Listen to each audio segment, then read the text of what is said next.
Assalamualaikum warahmatullahi wabarakatuh. Apa kabar semua pelajar 6 Arif? Hari ini kita akan belajar pendidikan Islam di bawah tajuk bidang akidah, sifat-sifat Allah, sifat sama'.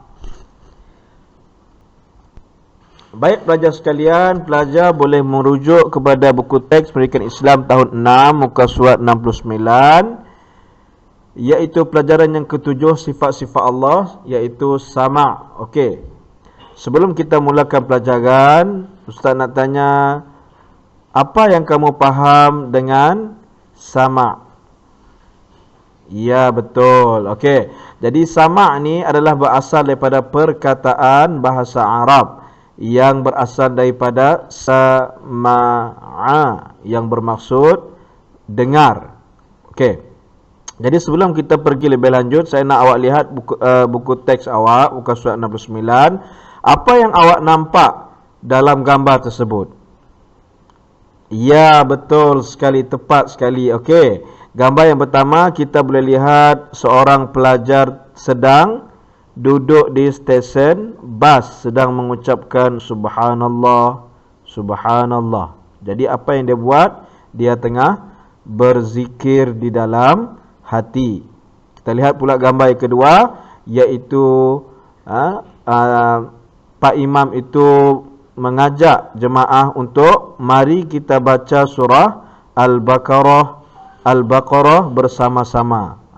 Mengajak, maksudnya dia mengajak untuk membaca ataupun mengaji Al-Quran. Yang ketiga pula ialah ada dua orang kawan di belakang tersebut sedang berbisik. Dia cakap apa? Jangan kawan dengan dia. Dia sedang berbisik dengan kawannya. Dan gambar yang terakhir, gambar seorang lelaki sedang berdoa kepada Allah Subhanahu wa taala, ya Allah, ampunkanlah segala dosaku. Berdoa kepada Allah. Baik, seterusnya kita lihat muka surat yang seterusnya, iaitu muka surat yang ke-70, iaitu ada dialog di antara seorang ibu dengan seorang anaknya, yang mana kita baca sama-sama. Ibu, saya rasa gemetar untuk menghadapi pertandingan robotik esok hari. Jawab ibunya, insya-Allah Ammar boleh buat yang terbaik. Pastikan Ammar membaca doa sebelum pertandingan itu nanti.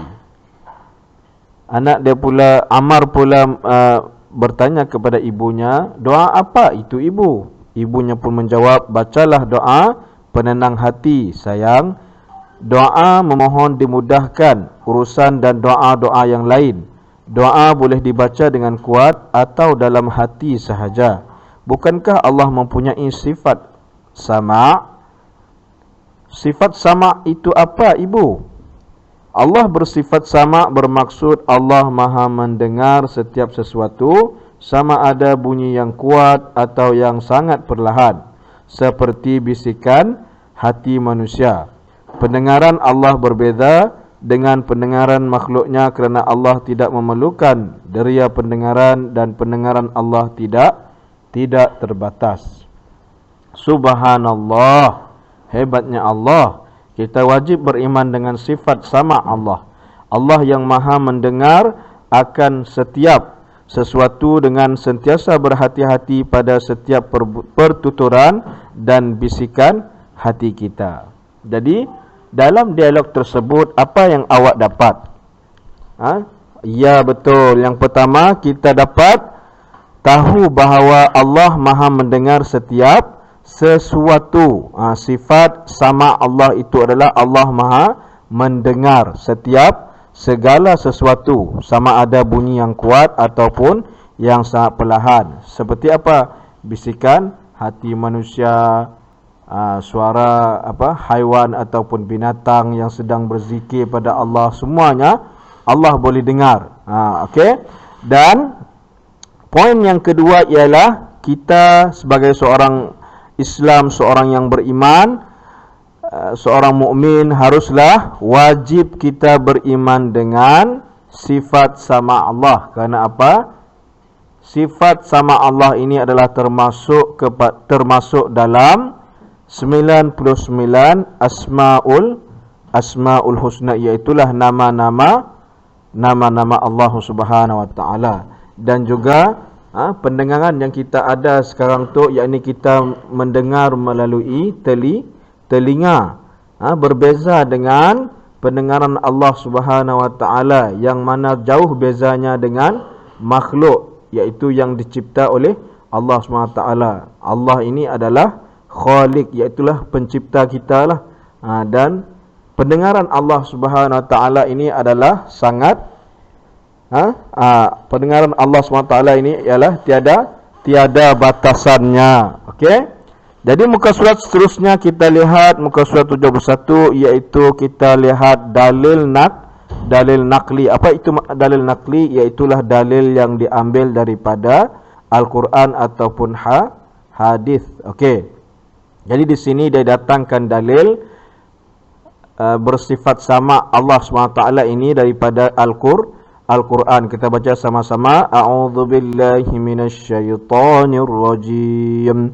Wallahu sami'un alim. Sadaqallahul azim. Yang bermaksud, dan ingatlah Allah sentiasa mendengar lagi sentiasa mengetahui. Ini adalah dalil yang diambil daripada surah Al-Baqarah ayat 224, surah yang kedua di dalam Al-Quran. Jadi maksudnya di sini Allah Subhanahu wa taala menyuruh kita orang Islam, orang yang beriman, supaya beriman dengan Allah yang bersifat maha mendengar. Karena Allah Subhanahu wa taala itu maha mendengar atas segala sesuatu yang kita tuturkan, yang kita bualkan, yang kita cakapkan. Jadi kita lihat pula dalil akli. Apa itu dalil akli? Iaitulah dalil logik akal fikiran manusia. Jadi dalil akli di sini menyatakan bahawa Allah memiliki segala sifat kesempurnaan dan kemuliaan. Oleh itu mustahil bagi Allah bersifat kekurangan seperti tidak boleh mendengar. Allah Subhanahu wa taala bersifat kamaliyat, iaitulah kesempurnaan, tiada cacat celah. Jadi kita sebagai orang yang beriman kepada Allah Subhanahu wa taala, orang Islam, orang yang beriman, haruslah beriman dengan sifat kesempurnaan Allah. Kerana apa? Kalau orang yang cacat, yang tiada pendengaran, yang pekak, jadi kita golongkan dia dalam golongan orang yang kurang upaya. Jadi Allah SWT tidak memiliki mustahil. Sifat mustahil bagi Allah iaitulah tidak mendengarlah. Jadi Allah ini adalah bersifat dengan kesempurnaan dan kemuliaan. Jadi wajib kita beriman dengan dalil logik akal kita bahawa Allah SWT itu memiliki sifat kesempurnaan dan dianya maha mendengar atas segala yang kita tuturkan. Baik, seterusnya kita lihat muka surat yang ke-72, iaitu kesan ataupun implikasi bila kita meyakini Allah SWT bersifat sama, bersifat maha mendengar. Apa kesannya dalam kehidupan kita? Yang pertama, menjaga pertuturan dan bisikan hati. Kita akan menjaga segala percakapan kita, segala yang kita bisikkan dalam hati kita.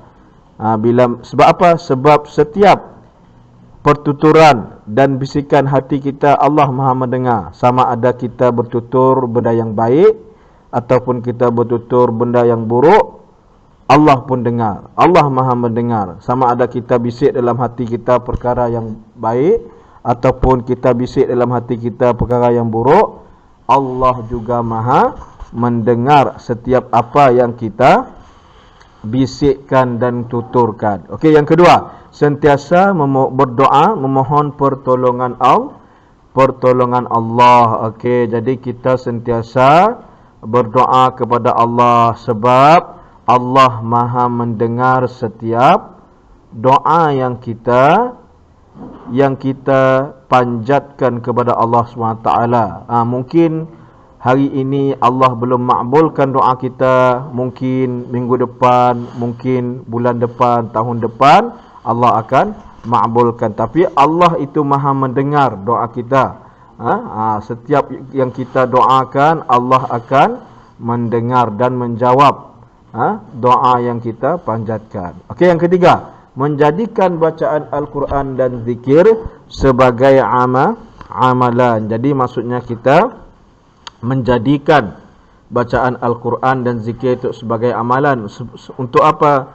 Untuk kita menjadikan kehidupan seharian kita, percakapan, perbualan kita dengan perbualan yang dipenuhi dengan ibadah kepada Allah Subhanahu wa taala. Baik, yang keempat ialah menjauhi maksiat lidah seperti mengeluarkan perkataan yang kotor dan kesat serta mengumpat. Ini adalah kesan yang keempat bila kita beriman kepada Allah SWT yang bersifat Maha mendengar. Sebab kalau kita mengeluarkan kata yang kesat, menyumpah dan sebagainya, Allah Maha mendengar. Allah Maha mendengar. Kalau kita mengumpat kawan kita pun Allah Maha mendengar. Jadi dengan kita beriman kepada Allah SWT, kita dapat membuang ataupun menghindarkan lidah kita, menjaga lidah kita daripada percakapan yang sia-sia. Betul, sia-sia. Okey, dan yang terakhir adalah hidup kita diberkati Allah. Jadi hidup kita mendapat keberkahan daripada Allah SWT. Di atas apa? Di atas perbualan ataupun percakapan kita tadi, kita menjaga percakapan, kita beriman kepada Allah yang Maha mendengar, maka kita pun menjaga segala tutur amalan ibadah kita seharian, kerana kita percaya, kita beriman dalam hati kita Allah Maha mendengar segala sesuatu. Okey, cukup setakat ni dulu. Kelas kita habis di sini. Sekian. Wabillahi taufiq wal hidayah. Wassalamualaikum warahmatullahi wabarakatuh. Jumpa lagi minggu depan.